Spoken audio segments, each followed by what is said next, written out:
سورہ نساء آیت نمبر 11 کی تلاوت۔ نحمدہ ونصلی علی رسولہ الکریم، اما بعد فاعوذ باللہ من الشیطان الرجیم، بسم اللہ الرحمن الرحیم۔ یوصیکم اللہ فی اولادکم للذکر مثل حظ الانثیین، فَإِن كُنَّ نِسَاءً فَوْقَ اثْنَتَيْنِ فَلَهُنَّ ثُلُثَا مَا تَرَكَ، وَإِن كَانَتْ وَاحِدَةً فَلَهَا النِّصْفُ، وَلِأَبَوَيْهِ لِكُلِّ وَاحِدٍ مِّنْهُمَا السُّدُسُ مِمَّا تَرَكَ إِن كَانَ لَهُ وَلَدٌ، فَإِن لَّمْ يَكُن لَّهُ وَلَدٌ وَوَرِثَهُ أَبَوَاهُ فَلِأُمِّهِ الثُّلُثُ، فَإِن كَانَ لَهُ إِخْوَةٌ فَلِأُمِّهِ السُّدُسُ مِن بَعْدِ وَصِيَّةٍ يُوصِي بِهَا أَوْ دَيْنٍ۔ آباؤكم وأبناؤكم لا تدرون أيهم أقرب لكم نفعا، فريضة من الله، إن الله كان عليما حكيما۔ صدق اللہ العظیم۔ آیت نمبر 11 سورہ نساء کا لفظی ترجمہ اور تحقیق۔ یوصیکم اللہ، یوصی یہ ایصاء، اس کا انفینیٹیو آئے گا، مصدر جسے کہتے ہیں، اور یوصی مضارع کا صیغہ ہے، واحد مذکر غائب ہے، اور اوصا ماضی آئے گا اس سے، یوصی مضارع ہے، ایصاء مصدر ہے، اور باب افعال ہے، کم ضمیر جمع مذکر حاضر کی ہے، یوصیکم تم کو تاکیدی حکم دیتا ہے، اللہ اللہ وصیت تاکیدی حکم کو کہتے ہیں، فی اولادکم تمہاری اولاد کے بارے میں، یعنی تمہاری اولاد کے متعلق تقسیم وراثت کے بارے میں، چونکہ یہ وراثت کا بیان یہاں چل رہا ہے، اللہ تمہیں حکم دیتا ہے، للذکری لام، للذکری میں لام معنی کے لیے یا واسطہ، ذکر مرد کو کہتے ہیں، مثل مانند، حظ حصہ، الانثیین، انثیین یہ انثی کا تثنیہ ہے، دو کے لیے آتا ہے، دو عورتیں، انثیین یعنی مرد کا حصہ دو عورتوں کے برابر ہے۔ فَإِن پس اگر، کن یہ کون مصدر سے ماضی جمع مؤنث غائب کا صیغہ ہے، اور ان شرطیہ کی وجہ سے مضارع کے معنی ہوں گے اگر ہوں، فَإِن کن اگر ہوں، نساء عورتیں، فوق یہ ظرف زمان ہے اور اوپر کا معنی دیتا ہے، اس کا متضاد جو ہے یا ضد تحت ہے، تحت نیچے، لیکن یہاں پر زیادتی کے معنی میں، فوق معنی زیادہ، اثنتین یہ بھی تثنیہ ہے اور مؤنث کا صیغہ ہے دو، اگر عورتیں دو سے زیادہ ہوں، فلہن تو فا یہاں پر جواب شرط ہے اور پس معنی ہوگا پس، لہن ان عورتوں کے لیے، ہن جمع مؤنث کی ضمیر ہے، ان سب عورتوں کے لیے، ثلثا، ثلثا یہ ثلثن کا تثنیہ ہے، اصل میں ثلثانی تھا، نون جو ہے اضافت کا، تثنیہ کا اضافت کی وجہ سے گر گیا ہے، دو تہائی، ثلثا دو تہائی، ما ترک، ما الذی کا معنی دے گا، موصول ہے، ترکہ یہ ترکن سے ماضی واحد مذکر غائب کا صیغہ ہے جو اس نے چھوڑا ہے، ترک کیا ہے، وَإِن اور اگر، کانت یہ کون ان سے کانا مذکر کے لیے آتا ہے، کانت مؤنث کے لیے آتا ہے، جس طرح کانا واحد مذکر کے لیے، کانت واحد مؤنث کے لیے آئے گا، اور اگر ہو واحدتاً اکیلی جو اس نے چھوڑا ہے، فلہا پس لہا اس لڑکی کے لیے النصف نصف ہوگا. ولی ابویہ اور واسطے ابوائی یہ بھی تثنیہ کا صیغہ ہے. جس طرح ثلثانی میں نون اضافت کی وجہ سے ڈراپ ہو گیا، ابوین اس میں بھی نون اضافت کی وجہ سے ڈراپ ہو گیا. مورث کے والدین ولی ابویہ اور مورث کے والدین کے لیے لکل واحد ہر ایک کے لیے منہما یہ جار مجرور ان دونوں میں سے السدس چھٹا حصہ ہے. مما یہ من اور ما سے مرکب ہے. مما سے مراد اس میں سے، ترک جو وہ چھوڑ گیا، ان کانا اگر ہو، لہو اس کے لیے، ولدن بیٹا اولاد، فإن پس اگر،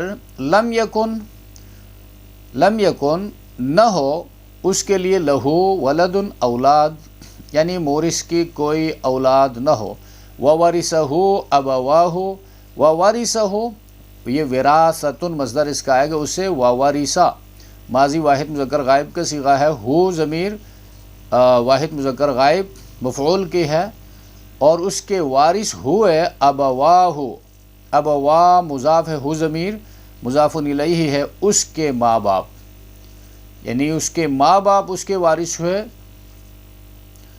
اور فَلِأُمِّهِ الثُّلُثُ تو لِأُمِّ معنی واسطے، ماں کو کہتے ہیں.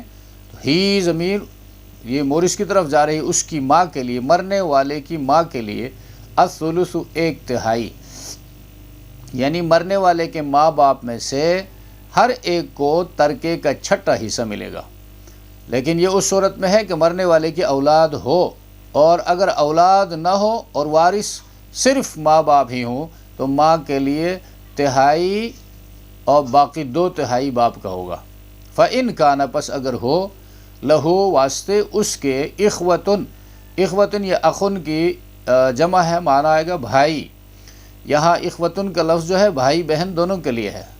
اور قاضی بیضاوی فرماتا ہے سواء کان من الاخوہ او الاخوات، اگر مرنے والے کے بہن بھائی ہوں، فلأمہ پس اس کی ماں کے لیے ہے السدس چھٹا حصہ، من بعد وصیت وصیت کا حصہ نکالنے کے بعد، یوصی اس نے وصیت کی ہو، بہا اس کے ساتھ، او دین یا قرض. آباؤکم آبا یہ جمع ہے واحد اس کا ابن آئے گا، آباؤکم تمہارے باپ، و ابناؤکم ابنا جمع ہے اس کا واحد ابن آئے گا، ابناؤکم تمہارے بیٹے، لا تدرون یہ درایت مصدر سے تدرون ہے اور تم نہیں جانتے، درایت جاننے کو کہتے ہیں. ایہم یہ استفہامیہ ہے، اور ان میں سے کون، اقرب زیادہ قریب ہے، لکم تمہارے لیے، نفعن یہ تمیز واقع ہے گرامر کے لحاظ سے، یعنی قریب ہے. سوال پیدا ہو کس لحاظ سے قریب ہے، تو فرمایا نفعن اس جو ابہام تھا اس کو دور کر دیا، یعنی بلحاظ نفع کے کون قریب ہے. فریضۃن یہ فرضن سے صفت مشبہ ہے، واحد مؤنث کا صیغہ ہے، مقرر کردہ الگ کیا ہوا، من اللہ اللہ کی طرف سے، ان اللہ بے شک اللہ تعالی، کانا یہ فعل ناقص ہے، ماضی واحد مذکر غائب کا صیغہ ہے، یہاں پر استمرار کے معنی میں استعمال ہوتا ہے. علیمہ یہ علم سے فعیل کے وزن پر مبالغہ کا صیغہ ہے. حکیمہ حکمت سے فعیل کے وزن پر صفت مشبہ ہے. یہ اسماء الحسنہ میں سے ہیں. علم والا، علیمہ پورا جاننے والا، حکیمہ پوری حکمت والا ہے. یوصیکم اللہ فی اولادکم اللہ تبارک و تعالی تم کو تمہاری اولاد کے حق میں تاکیدی حکم دیتے ہیں. یوصی لفظی ترجمے میں بتایا گیا ہے ایصاء تاکیدی حکم، وصیت. لیکن انسانوں میں وصیت اس وقت چلتی ہے جب بندہ قریب المرگ ہوتا ہے تو وصیت کرتا ہے، لیکن اللہ کے حوالے سے یہ تصور نہیں کیا جا سکتا، تو اس کا معنی ہوگا تاکیدی حکم. اور چونکہ اللہ حی ہے لا یموت ہے، تاکیدی حکم دیتا ہے. فی اولادکم تمہاری اولاد کے حق میں، للذکر مثل حظ الانثیین، مذکر کے لیے دو مؤنث کے برابر حصہ ہے. للذکری، اب ذکر مذکر یعنی نرینہ اولاد بیٹا، اور انثیین یہ تشبیہ کا صیغہ ہے، انثی مؤنث بیٹی، زنانی اولاد.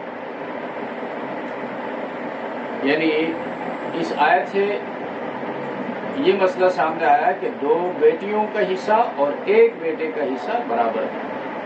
فَلَهُنَّ ثُلُثَ مَا تَرَكَ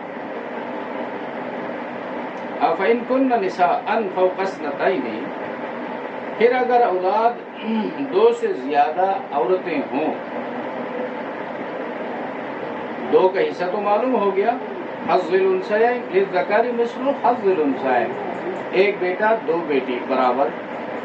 اب دو کا حصہ معلوم ہو گیا، اب دو سے زیادہ کا حق بیان کر رہا ہے. فَإِن كُنَّ نِسَاءً فَوْقَ اثْنَتَيْنِ، بس اگر اولاد دو سے زیادہ عورتیں ہوں تو ان کے لیے فَلَهُنَّ، ان کے لیے ثُلُثَا مَا تَرَكَ، ترکہ کا 2/3 ہے، یعنی 2/3. وَإِن كَانَتْ وَاحِدَةً فَلَهَا النِّصْفُ، اور اگر ایک ہو تو اس کے لیے آدھا ہے. اب میراث میں مرد کو برتری دی گئی ہے. اس کی ایک وجہ یہ ہے کہ مرد جو ہے وہ جنگ کرتا ہے اور اپنے خاندان کی حفاظت کرتا ہے، بیوی بچوں کی حفاظت کرتا ہے، اور دوسری بات جو ہے مردوں پر مصارف، خاندان، بیوی بچوں، ماں باپ کے مصارف کا حق زیادہ ہے. اس لیے بغیر مشقت کے جو مال ملتا ہے اس میں مرد کا حق زیادہ ہے. عورتیں جو ہے نہ جنگ میں جاتی ہیں، نہ ان پر مصارف کا بوجھ ہے. نکاح سے پہلے ان کا نفقہ بیٹی ہونے کی حیثیت سے ماں باپ پر ہے، اور اس کے بعد جب شادی ہو جائے تو بیوی ہونے کی حیثیت سے خاوند پر ہے، اور اس کے بعد ماں ہونے کی حیثیت سے اپنے بیٹوں پر، اپنے اولاد پر ہے، اور اگر وہ بھی نہ ہو تو مسلم معاشرے پر ہے. مسلم معاشرہ ان کو سنبھالے گی. اور جبکہ بیٹا جو ہے وہ بیوی کو مہر دینا بھی اس کی ذمہ داری ہے، اپنے اولاد کو سنبھالنا، ان کی تعلیم و تربیت کا خرچہ وہ بھی ان پر ہے، اپنے والدین کو سنبھالنا بھی اس پر ہے. لہذا یہ حق جو ہے اس کو دیا گیا ہے زیادہ. تو یہاں پر ایک دوسرا مسئلہ ہے، ایک بیٹی کو نصف ملتا ہے. نصف وہ اس لیے ملتا ہے جب ایک بیٹا ہوتا ہے تو سارا مال سمیٹ لیتا ہے، لہذا تنصیف اور تضعیف جو ہے اس کے قاعدہ سے ایک بیٹی کو اس کا آدھا ملے گا، اور دو بیٹیاں یا دو سے زیادہ کا زیادہ جو ہے وہ اسی حکم میں ہے، یعنی ان کو بھی 2/3 ملے گا. اور یہ بات اجماع سے ثابت ہے، اور اجماع کی بنیاد جو ہے وہ واقعہ ہے سعد بن الربیع جو ابتدا میں بتایا گیا تھا شان نزول میں. اس میں نبی علیہ السلام نے فرمایا کہ 2 لڑکیوں کو 2/3 دو. نیز یہ حکم جو ہے قرآن کریم سے بھی مستنبط ہے. سورہ نساء کی آخری آیت کلالہ جو ہے، کلالہ کی میراث کا بیان وہاں پر ہے. اس میں صراحت ہے کہ 2 بہنوں کو 2/3 یعنی 2/3 ملے گا. لہذا 2 بیٹیوں کو، جب 2 بہنوں کو 2/3 ملے گا تو 2 بیٹیوں کو بدرجہ اولاد 2/3 ملے گا، کیونکہ بیٹیاں بہنوں کی بنسبت میت سے زیادہ قریب ہیں. اچھا، اب یہاں پر 2 یا زیادہ لڑکیوں کو 2/3 دیا تو باقی 1/3 کس کے لیے؟ سوال یہ ہے. اب اس کا جواب یہ ہے کہ باقی 1/3 عصبہ کے لیے. اور عصبہ یہ افیافی بھائی اور آئینی بھائی، ذوی الفروض، ذوی الارحام، یہ اصطلاحات میں بیان ہو چکا ہے، وہاں آپ اس کو یاد کر لیں اور سن لیں.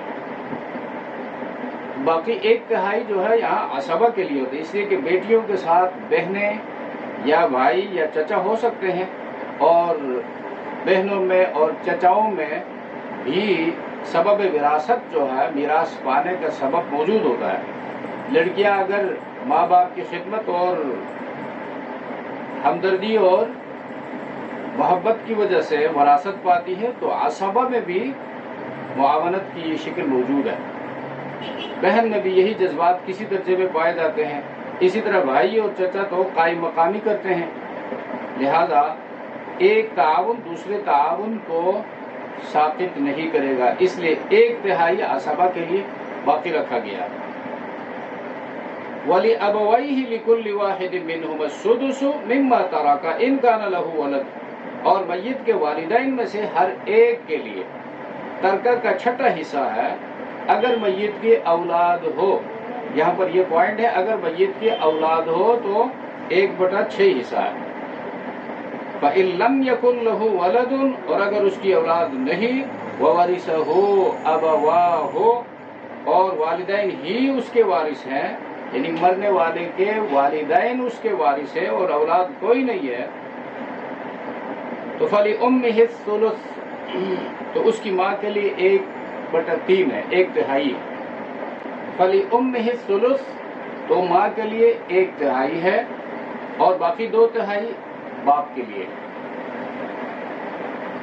فَإِن كَانَ لَهُ إِخْوَةٌ فَلِأُمِّهِ السُّدُسُ، پھر اگر میت کے لیے کئی بہن بھائی ہیں، یعنی 2 سے زیادہ ہیں، اس لیے کہ 2 کا حصہ پہلے بیان ہو چکا ہے، تو 2 سے زیادہ ہیں تو اس کی ماں کے لیے چھٹا حصہ ہے. ہاں، من بعد وصیت یوصی بها او دین، وصیت کے بعد جو میت نے کی ہو یا قرضہ کے بعد. اب وصیت کی بات آ گئی. وصیت کرنا جائز ہے، نمبر 1. اور کن امور میں؟ یعنی مالی امور میں کوئی بندہ کسی پر احسان کرنا چاہے، اپنے کسی دوست پر، کسی دور کے رشتہ دار پر، کسی غریب فقیر مسکین پر، اور یا کسی ادارے پر، تو اس کے لیے وصیت کر سکتا ہے اگر اس کے مال میں گنجائش ہے. دوسری بات یہ ہے کہ وصیت 1/3 یعنی 1/3 تک مجاز ہے. 1/3 سے زیادہ وصیت کرے گا مرنے والا تو ورثاء جو ہیں لیگل ہیئرز ان کو نقصان ہوگا، لہذا 1/3 تک یہ قابل نفاذ ہوگا. اور 1/3 سے زیادہ اگر اس نے وصیت کر ڈالا تو پھر تمام ورثاء اگر اس کی اجازت دے تو پھر نافذ ہوگا، اگر وہ اجازت نہ دے تو پھر نافذ نہیں ہوگا. 1/3 تک مال میں گنجائش ہونے کی صورت میں نافذ ہوگا، اس پر عمل کیا جائے گا. اور تیسری بات یہ ہے کہ جس کا حق قرآن کریم نے متعین کیا، مقرر کیا ہے، تو وارث ہے، وہ وارث کے لیے وصیت جائز نہیں ہے.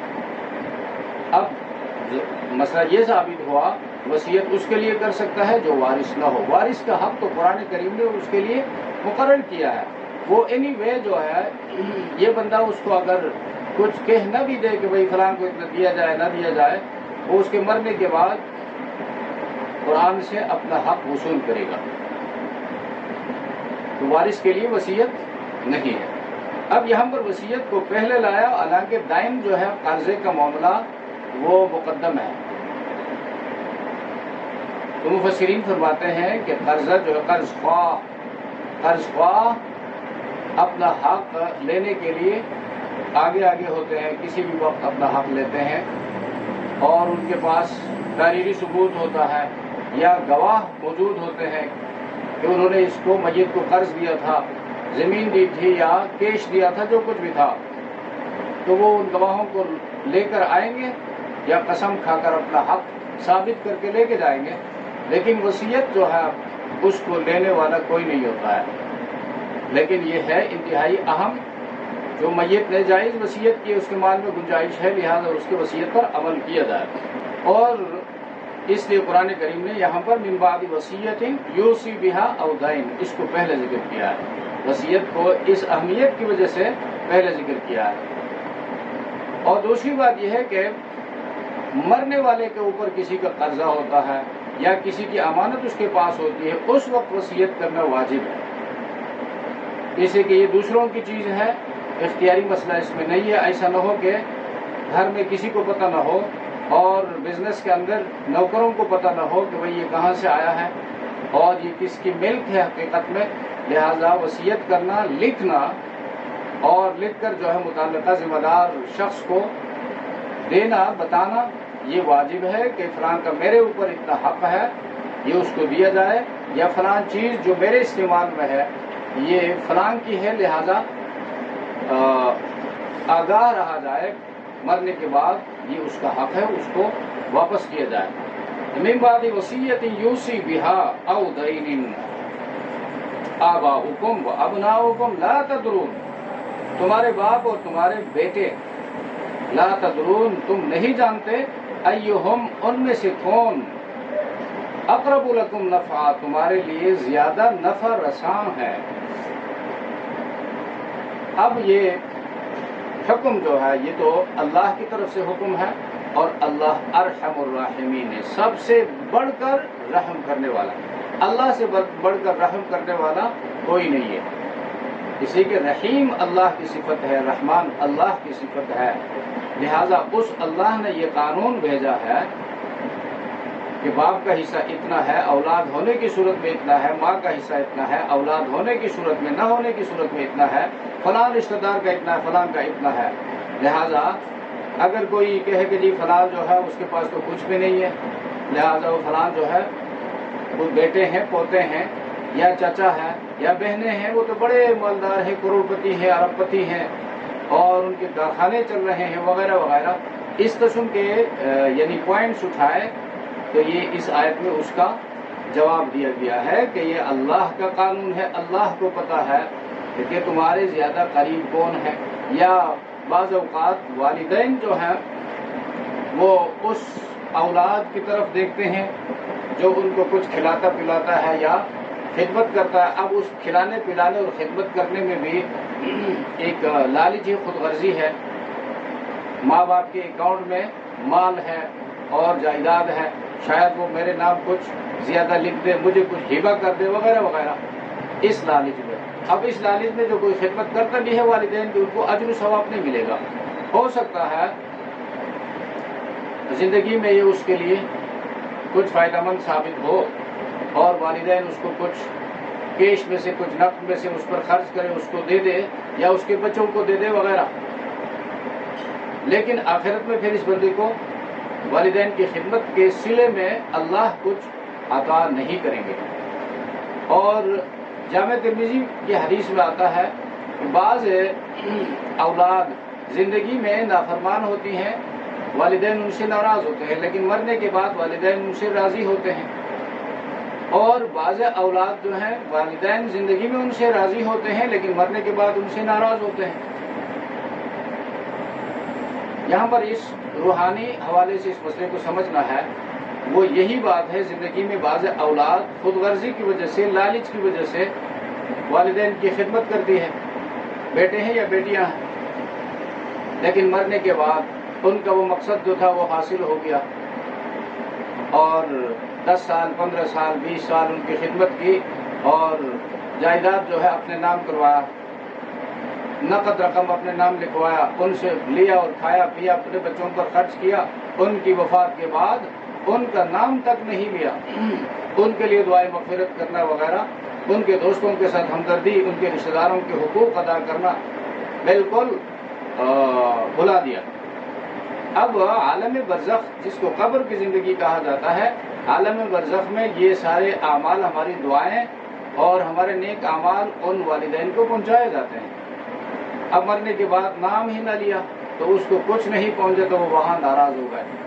اور جس اولاد نے غفلت کی وجہ سے یا ناسمجھی کی وجہ سے حقوق ادا نہیں کیے تھے والدین کے، ان کے مرنے کے بعد ایک دم جو ہے وہ بیدار ہو گیا کہ بھی میرے والدین تھے، میرے محسنین تھے اور میں ان کی مدد نہ کر سکا. جا کر علماء کے ساتھ بیٹھ گیا کہ بھئی اس مسئلے کا حل کیا ہے. تو علماء نے ان کی رہنمائی کی کہ تم ان کے لیے صدقہ کیا کرو، خیرات کیا کرو، اجر و ثواب ان کو بخشا کرو، نمازوں کے بعد ان کے لیے دعا کیا کرو، اور اس کے لیے فرشتے مقرر ہیں اللہ کے ملائک، وہ پہنچائیں گے. اور ان کے رشتہ داروں کے حقوق ادا کرو، وہ بھی تمہارے والدین کے اس میں کھاتے میں لکھا جائے گا، وہ وہاں تم سے راضی ہو جائیں گے۔ تو اس نے اس پر عمل شروع کر دیا۔ اب جو ہے وہاں پر پہنچایا جاتا ہے عالم برزخ میں، والدین کی روح جو ہے خوش ہے، اور ان کو بتایا جاتا ہے کہ تمہارے بیٹے کی طرف سے یہ تحفے، یہ گفٹ مل رہے ہیں، تو وہ وہاں ہوتے ہوئے یہاں کے ان اولاد سے خوش ہوتے ہیں۔ اب دیکھیں معاملہ الٹا ہو گیا۔ تو اللہ فرماتا ہے ایکم اقرب لکم ایہم اقرب لکم نفعا، تمہیں نہیں پتا کہ کون جو ہے اولاد میں سے یا ماں باپ میں سے فائدے کے لحاظ سے تم سے زیادہ قریب ہے۔ یہ اللہ کو پتا ہے کہ کون تمہاری آخرت کے حوالے سے زیادہ فائدہ مند ہو سکتا ہے اور کون تمہاری دنیا کی حوالے سے فائدہ مند ہو سکتا ہے۔ فریضۃ من اللہ، اللہ کی طرف سے مقرر کرنا ہے، یہ اللہ کی طرف سے مقرر کرنا ہے، کسی فقیہ کا مقرر کیا ہوا نہیں ہے۔ ایون پیغمبر علیہ السلام نے بھی مقرر نہیں کیا ہے، بس علم الفرائض ہے اور مستقل علم ہے، اللہ کی طرف سے مقرر کیا ہوا ہے۔ تو اس میں کسی کو ہیر پھیر کرنے کی اجازت نہیں ہے، کمی بیشی کی اجازت نہیں ہے۔ ان اللہ کان علیما حکیما، بے شک اللہ خوب جاننے والے ہیں، حکیمہ بڑی حکمت والے ہیں۔ تو یہاں پر فریضۃ من اللہ، یہ اصل میں ورب جو ہے فعل یہاں پر ڈراپ ہے اور یہ مفعول مطلق ہے، مفعول مطلق یعنی فرض اللہ ذالک فریضۃ، یہ اللہ کے مقرر کیے ہوئے حصے ہیں، کسی کو اس میں مداخلت کی گنجائش نہیں ہے۔ کیوں؟ اللہ سب سے بڑھ کر جاننے والا ہے، تو سب سے بڑھ کر جاننے والے نے مقرر کیا ہے، تو باقی تو اللہ سے زیادہ جاننے والا کوئی نہیں۔ تو جو زیادہ جاننے والا ہے تو جاننے والے کی بات پر عمل کرنا چاہیے۔ انہوں نے جس کا جو حق دیا وہ دیا ہے، اور جو بڑی حکمت والے بھی ہیں تو انہوں نے حکمت کے لحاظ سے، حکمت کا لحاظ کر کے کس کو کتنا دینا حکمت کے مطابق ہے وہ حصہ مقرر کیا ہے، ان کو مانے بغیر چارہ کار نہیں ہے۔ اللہ تبارک و تعالیٰ ہم سب کو سمجھ عطا فرمائے۔ سبحان ربک رب العزۃ عما یصفون وسلام علی المرسلین والحمد للہ رب العالمین، آمین۔